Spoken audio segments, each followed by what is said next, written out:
Welcome to Hood War Stories. In this episode, I'll be discussing the life of Buntry. Alton Buntry McDonald was born on February 5th, 1966, in Compton, California. He was raised in a single-story home on the east side of Compton, smack dab in Mob Piru territory. Mob Piru formed in 1977 when they branched off from Ludus Park, Piru. In 1979, at age 13, Buntry caught his first case when he was found with 12 guns under his bed.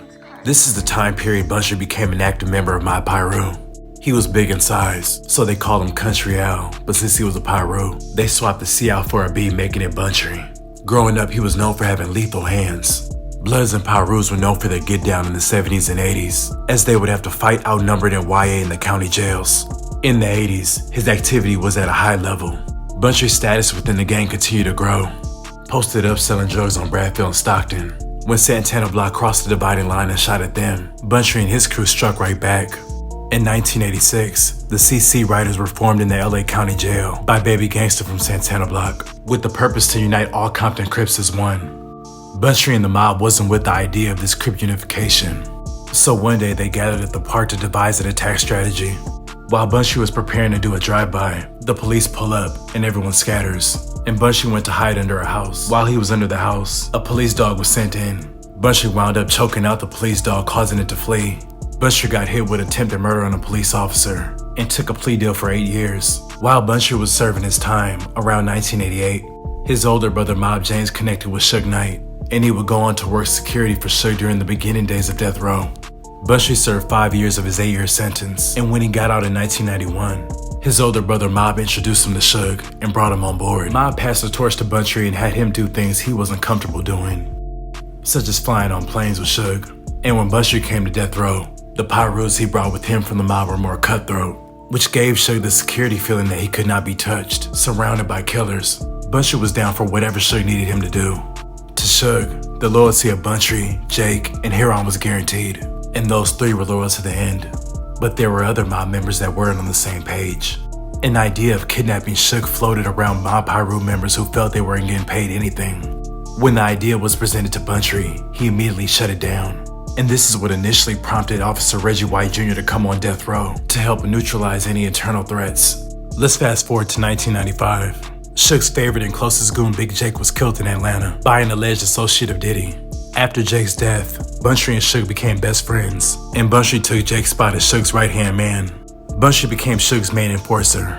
It's said Buntry could bench press 500 pounds with ease. When Suge felt someone did wrong, he'd have him lured to the studio, where Buntry would allegedly beat them down to a bloody pulp. Suge's Can-Am Studios was the scene of various acts of violence, some stemming between the mob and the Long Beach Crips. One day, Warren G got his chain snatched by Buntry, which led to Trey D stepping in to retrieve it. Let's speed up to May of 1996. Most of the time, it was Suge and Buntry applying the force, but there were a few times where Suge's shady dealings backfired. Bruce Richardson and Suge Knight had attended high school together. Bruce was well known in South Central and ran a car wash on 54th and Crenshaw. He was formerly a Blood, but was welcome among the Rolling 60 Crips, and they welcomed him as one of their own. Bruce was also unbeatable in hand-to-hand combat. He had a black belt in karate, and his reputation as a street fighter was second to none. He was tall and had a powerful build, which put fear in a lot of people, including Suge. When Suge was on the rise with death row, Bruce decided to become a manager of rap groups to try to one-up on Suge. One of Bruce's rappers became tight with Tupac, and Tupac wanted him to join the Outlaws to provide backup vocals. Bruce gave his rapper the go-ahead, but only if Suge gave him a percentage of the album's royalties. After the album was completed, Suge refused to pay, and also persuaded Bruce's rapper to leave him. A furious Bruce confronted Suge a short time later. He shocked onlookers by slapping Suge and Buntry up, beating them down until Suge's mouth could contain the fighter. Publicly humiliated, Suge vowed revenge. 2 weeks later, Bruce Richardson was murdered. Buntry and Neckbone were the alleged shooters. 2 days later, Bruce's girlfriend was also murdered. Within a week, both bodies were discovered, shot up and found in a car near some railroad tracks. Many people felt Suge and Buntry got the last laugh in that situation. Buntry was generally very well respected around the death row camp and had a good rapport with the producers and artists. Him and Tupac became friends, and Buntry embraced him in the mob when Tupac was fascinated with wanting to be a gang member.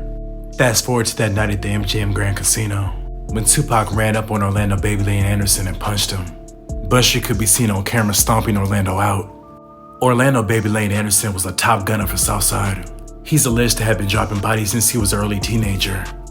So after he retaliated that night and shot up the car with Suge and Tupac, Buntry gave chase and shot at the Cadillac with the Southside Crips in it. The Cadillac needed bodywork before it could be returned. Las Vegas Metro Police report from that night noted that Buntry's Toyota had been struck by a bullet. The report also stated that Buntry was uncooperative. Buntry continued to apply pressure if Suge needed him to. During that year, Suge had fallen out with the Crip over $50,000 to collect on the debt. Suge sent Buntry and 2 other Bloods to the Crip's apartment, where they surrounded his roommate, demanding to know where he was, ripped phone wires out of the wall, and blocked the doors and windows. For collateral on the $50K debt, Buntry took musical equipment the Crip and his roommate had scattered around the apartment. Aside from being an enforcer, Buntry was also running drugs. He was also instrumental in obtaining and distributing assault rifles from Piru. Him and Suge allegedly ran a money laundering operation that took in as much as $80,000 per month. Buntry easily became Suge's MVP within the Death Row organization. Tensions began simmering within Death Row's goon squad. At this point, Buntry was clearly Suge's favorite and was getting paid the most out of everyone. And that caused jealousy, especially from George G. Williams, the most lethal goon of them all.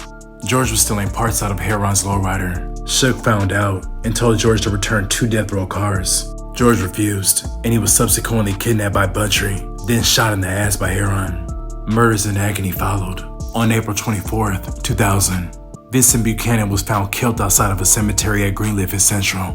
V was good friends with George G and Lil Rod.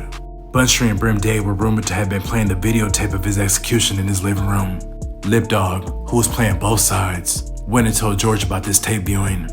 On March 25th, 2001, George and another Piru bounced out with 2 AKs and let off 30 shots, killing Brim Dave on sight and severely wounding his girlfriend, nearly taking her arm off. The killing happened right in front of Buntry's house and was a clear message to him from George that he was coming.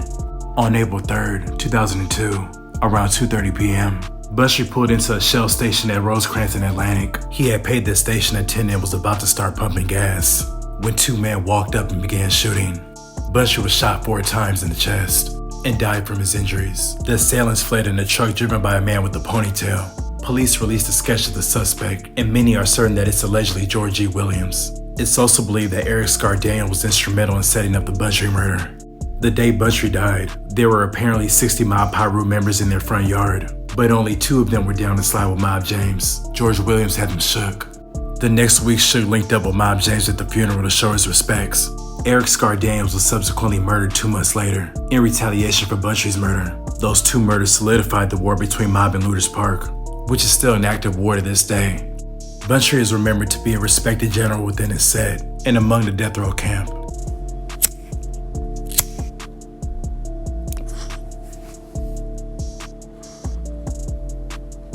I'd like to thank you guys for watching. Please like, comment, and subscribe.